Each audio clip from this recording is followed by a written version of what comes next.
Now, this may seem ironic because I am an academic, but I don't actually have any slides to show. So I'm just going to share with you some of my own personal reflections about the idea of looking to the future with hope. How can it be possible to retain hope even in the turbulent times of crisis through which we're living? And what do we actually mean by hope? I think of hope as the ability to imagine a positive outcome, even if it might not seem like the most likely one. True hope is factually and spiritually grounded in reality. It's not based on an unrealistic optimism, picking up on that distinction that John talked about as well. Hope is calm, but determined, not a desperate longing for an impossible solution. There are many possible outcomes to the planetary emergency in which we currently find ourselves. Some good, some bad. Our hope and our collective thoughts, prayers, and actions can affect the likelihood of these various outcomes. Now, I'm a physicist. As a physicist, I see a parallel here with what's called the many universes theory of modern physics. Any measurement that's made can have various possible results, each with its own likelihood. Modern physics suggests that all these various results are possible before the measurement, and it's impossible to predict exactly what the measured result will be beforehand. The process of actually making the measurement collapses the multitude of possible results to a particular result. In the many universes view of what's happening here, the multitude of possible results correspond to a multitude of parallel universes in which these results are the ones obtained. It's a mind-boggling idea. It's hard to get one's head around, and it has an almost mystical element to it. Now, thinking of the climate and environmental crisis we're facing, a multitude of possible paths lie before us. It's impossible to predict now which path we will take in the future. Hope affirms that some of these possible paths lead to positive outcomes and could really come about, realistically. Indeed, hope helps create the space for such paths to come into being. Our mental and spiritual energy influences the world around us, and actively cultivating realistic hope and praying hopefully for the future helps open up space for a sustainable future to grow into. A key part of this process is being able to actually envision an environmentally sustainable, spiritually rich future in which we feel interconnected with all of God's creation. I believe that such a future can truly come about, although it won't be easy. Let me share some elements of my vision. In my vision of the future, we will learn to truly work together with nature rather than allowing our perceived needs to dominate those of all other creatures on Earth. We'll realize that our lives have been out of balance and that having to work harder and harder to maintain a basic standard of living is not progress. We'll understand that we've been spending too many hours at work at the expense of time with our families and friends, spending time in nature, and time for relaxation, contemplation, reflection, and connecting with the divine. We'll open more space for imagination and creativity. We'll be liberated from a crude work ethic that says working more is better. We'll be valued for the quality of our work rather than the amount of time we spend at it. We'll be spending much less time commuting to and from work. Some people will live close enough to work to get there on foot or by bicycle, while others will be able to do much of their work from home. And our experience during the current pandemic has shown that much work can in fact be done at least as efficiently from home.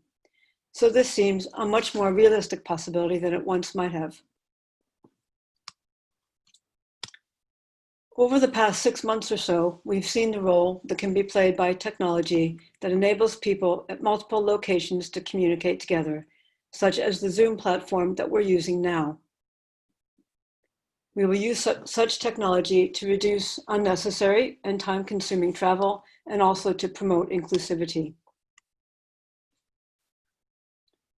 The health of our society will be measured in terms of the overall physical and mental well-being of its citizens, rather than using financial measures like gross national product or rate of economic growth, picking up on what John Barry was talking about earlier.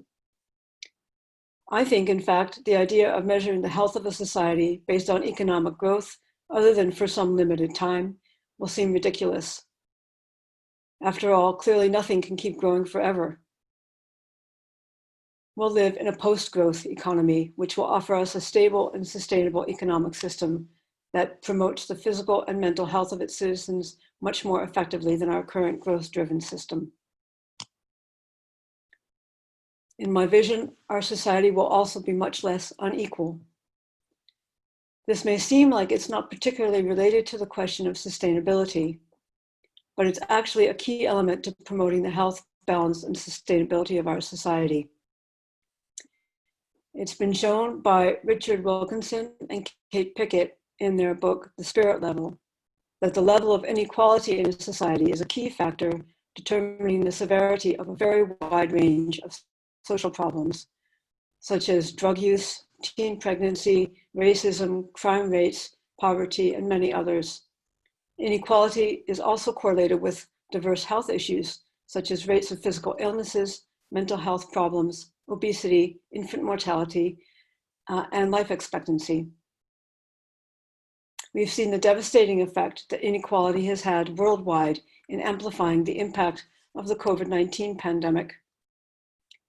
The poorest are most likely to live in crowded, unsanitary conditions where the virus can spread easily and least likely to be able to effectively take even simple measures to protect themselves from it. More equal societies have less severe social problems and higher levels of physical health and mental well-being. And interestingly, this is true for all people, not just those at the lower end of the income range. For example, both richer and poorer have longer life expectancies in more equal societies. I think this shows how key a sense of equality is to our physical, mental, and spiritual well-being. And it's absolutely crucial that our future sustainable society be more equal. It's also interesting that more equal societies tend to have lower levels of carbon emission, be more environmentally aware, and be less consumer-driven, suggesting that increased equality can actually help people regain their sense of a direct physical and spiritual connection with the earth. In the future, I'm imagining a universal basic income scheme has been introduced, such as the one that John Barry talked about. This will pay every member of society an income that is sufficient to cover their basic needs. It may seem like an unrealistic idea, but this is because our perception is distorted by our immersion in an overly competitive, overly individualistic, and overly capitalist society. In fact, the idea is taken very seriously by economists and political scientists such as John Barry. And indeed, the new Irish government, relatively new Irish government now, has promised to try out an Irish universal basic income pilot scheme within 5 years. And we've heard that this is also being done by the Spanish. So it's coming into reality now. We as citizens may have to work hard to make sure that the Irish government delivers on this promise, but the very fact that it's on the table gives me personally hope. Our consumer choices will be guided by a desire to keep our ecological footprints lighter in a way that also improves the quality of our lives, living better, not worse. We'll buy things that may cost more initially, but will last longer. And we'll use sustainable materials to make the things we need. For example, making furniture from wood, which captures carbon.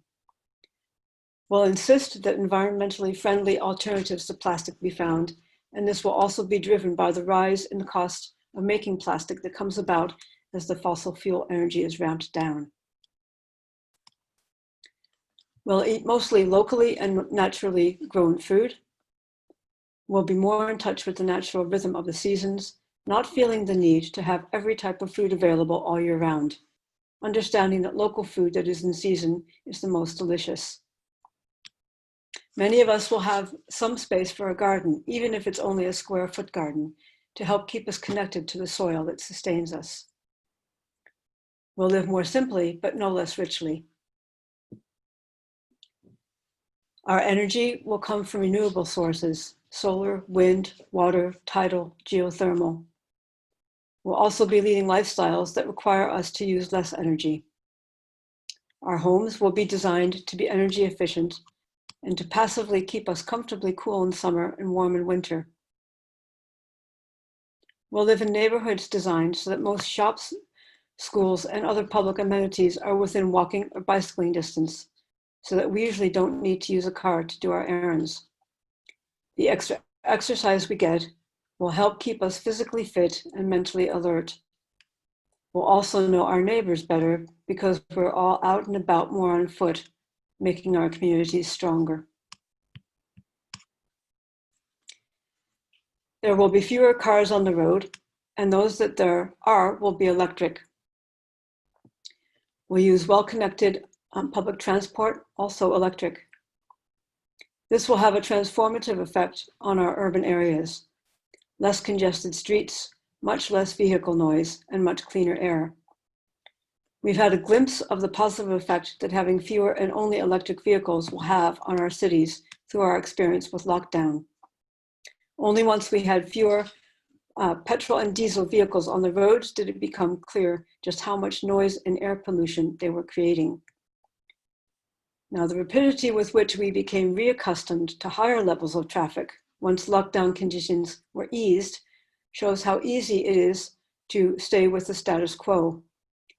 But we must remember the reduced congestion, reduced noise, and cleaner air of which we had a taste during lockdown, and imagine that becoming the new norm.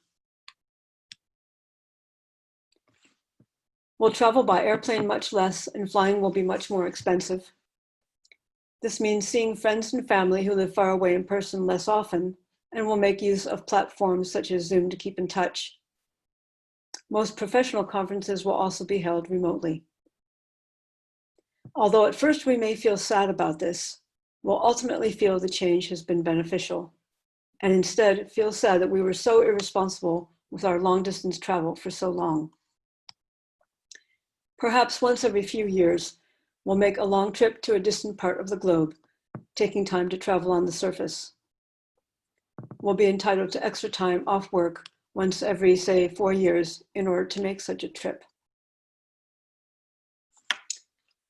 As Sister Nellie pointed out, we'll have set aside considerable portion of the earth as protected areas where nature can thrive, and live in cities with green areas where biodiversity is protected locally and regionally. In one plan, it's been proposed that we set aside half of the earth for nature, and Sister Nellie referred to the Campaign for Nature, which proposes to set aside 30% by 2030. The fact that many people may have an initial reaction that this must be unrealistic provides a profound insight into the extent to which our connection with God's creation is out of balance. Sister Nellie pointed out that we make up only 0.01% of life on Earth, and we are one out of about 6.5 million animal species who live on land. We can surely make do occupying, say, half the surface of our planet. Watching videos made during lockdown of goats wandering through a seaside town and sheep riding on a roundabout in a children's playground makes me wonder whether it just might be possible to share our space amicably with more wild or feral creatures too.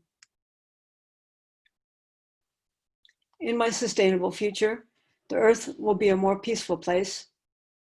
The process of working together to limit the increase in global temperatures to 1.5 degrees has shown us that what we have in common is far more important than our differences. A more equitable distribution of resources has started to come about, reducing the occasion of war and making people the world over less fearful and more hopeful for the future. Now, this is just a vision at present of a creative future in which we have regained our balance and we palpably feel our deep spiritual connection with the earth and with that of God in all living things. There's no denying that much irreparable damage has been done to the earth and many species have been lost forever. However, in this vision, we will have willingly agreed to let nature take her course on a large fraction of our planet's surface, giving her time and space to heal and ultimately to thrive. As our planet heals, so will we, becoming spiritually whole again and rediscovering our instinctive understanding of the interconnectedness of all living things. This future is by no means the most likely one at present, but I think hope is about believing that such a future is possible. Hope is about keeping alive the multitude of possible universes in which we emerge from our planetary emergency, having saved many of our planet's species from extinction and living in a new harmony and interconnectedness with all of God's creation. The key elements to opening space for a sustainable, spiritually vibrant, well-balanced future include the ability to hold a vision of such a future, hopeful prayer, and action at all levels. The idea expressed in James 2, verses 14 to 26 comes to mind. Faith by itself, if it has no works, is dead. It's time to act, and we must maintain hope that our individual actions will all add up to something much bigger than ourselves. Community has a key role to play in connecting and supporting us as we face the challenges ahead. In the Quaker community, our experience with the current pandemic has shown us that we're capable of worshiping online and of re-energizing our structures for supporting the wide range of individuals in our community. It has also shown us that we must take care not to exclude one part of our community while supporting another. When facing the challenge of our planetary emergency, we must work together within and across our communities, including our faith communities, supported and empowered by our churches and other religious bodies. Our worshiping communities have given us an organization we can connect with to obtain practical and spiritual support during the pandemic. They must also help sustain us as we foster and develop our hope for the future. We must spread the word that a sustainable and balanced future is possible. Start and support conversations about this, sign petitions, engage government and business in whatever ways we can. The mathematics that can make the spread of the coronavirus so rapid can also work for us here in a positive way. Just imagine this. If each of us were able to convince 5 other people of the real possibility of a better sustainable future and of the need to hold a vision of that future and hope for its realization, then those 5 people were each to convince 5 more, who each went out to convince 5 more, you can start to see how each of our actions can help move us towards paths leading to a sustainable future in a way that actually builds with time. We must allow our creativity to come forth and our imaginations to run free. We must be bold enough to think out of the box. I'm hopeful myself that it will become possible to turn some aspects of the problems facing us into partial solutions. For example, by using our consumer pressure to encourage businesses to provide sustainable, plastic-free, animal compassionate products. There will be business incentives for companies to develop new market niches for sustainable products and services so that a dose of capitalism in the mix may also end up providing part of the solution. There are many sources of hope if we're open to new ways of living and open to the Spirit of God in the world around us. Moving towards a truly sustainable future will take open-mindedness, out-of-the-box thinking, creative and responsible development and use of technology, and determination. I believe that in both practical and spiritual mystical ways, the more we develop our hope for such a future, the more likely it is to come into being. Close your eyes and imagine all of humanity spiritually connected with God's creation, Mother Earth. And let's try to be brave enough to hope that this can be our future. Thank you.